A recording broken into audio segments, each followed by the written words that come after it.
Well, onto this story now. A search for several missing fishermen is continuing after their boat sank off Cape Town's coast. The National Sea Rescue Institute is among those actively involved in the search. A spokesperson, Craig Lambinon, joins me now with those details. Craig, good morning to you. A very concerning situation that seems to be playing out there. Just talk to us about what we understand has taken place so far. Naledi, good day to you. Thank you very much for having us on. So we got the call, the Mayday call went out at about 3:30 p.m. on Friday afternoon yesterday. Telkom Maritime Radio Services relayed that Mayday distress call.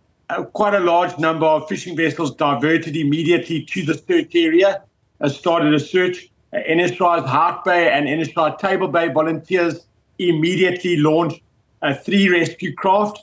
They also arrived on the search area as the sun was setting. Search conditions weren't great. 3 to 4 meter swell with a 10 to 15 knot wind. But it was a thorough search that went late into last night. 9 of the fishermen, of the 20 fishermen that were on this fishing trawler when she sunk, were rescued from a life raft by one of their fellow fishing vessels, but there are still 11 people missing. 11 fishermen are still missing in that area. Despite the thorough search last night that revealed no sign of them, hope has not been lost. There are still fishing vessels from the fishing company involved and from fellow fishing companies that are still searching, and aircraft is joining the search as well now. It's still a very active search. All hopes are that we find the 11 fishermen, one way or the other. Our thoughts and focus at the moment are with the family in this difficult time. Sure. So many questions now, Craig. The first one, I think, maybe would be just if we understand why that vessel would have sank. Do we know that yet?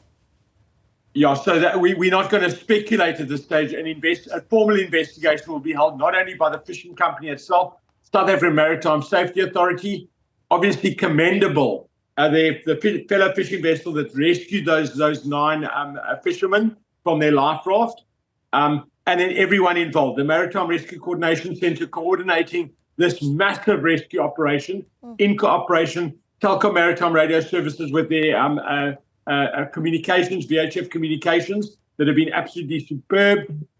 Transnet National Ports Authority, the South African Maritime Safety Authority, the NSRI stations, AGA helicopters with 2 aircraft, and then obviously all of the emergency services that were willing to step in last night. But very quickly we determined that the 9 rescued fishermen were not injured. There was actually no assistance was required from any of the emergency services, but they were all ready and willing. The South African Police Services, Government Health EMS, Fire and Rescue Services, Disaster Risk Management, are all willing and able to come and assist as much as possible. But the search area is between about 30 and 40 nautical miles offshore of the Atlantic seaboard. So about 41 nautical miles from the port of Table Bay. As I say, it's a massive effort that is still ongoing, but all thoughts, care and focus is on the families in this difficult time, as well as the fishing company. Yeah. Do we know these 9 crewmen that were on this life raft? Do we know how long they'd been on that life raft? It wasn't for very long. They were rescued quite quickly. Okay. Which was obviously commendable. You know, one of the things that we, I think, have learnt from even the George collapse is, you know, that there's a difference between a rescue and a recovery. I mean, is that a conversation that we're having at this point around the 11 that are missing? Are we expecting that they would be found alive? This is still a search and rescue operation, and we're not going to speculate any further than that. Understandably, out of respect for the families who are missing their loved ones at the moment, all care, focus and attention is on them in this difficult time while the search is continuing. Yeah. Do we know what vessel this was? So essentially, you know... A local fishing vessel. It's a local fishing vessel, and all 20 people on board are local fishermen. And that's pretty much where we are at the moment. Yeah, ages? I mean, while we're talking about... we haven't gone into that. Okay. And the sort of aid that's necessary at this point for you to continue doing the work, because I imagine just the resources that you need to get an aerial view over the area as well on the ocean. everything has been done that can be done. No stone has been left unturned. Okay. And the 9 that you found, you say, are in good health? Correct, and they are back on terra firma as well. Okay. They were brought back last night at about midnight.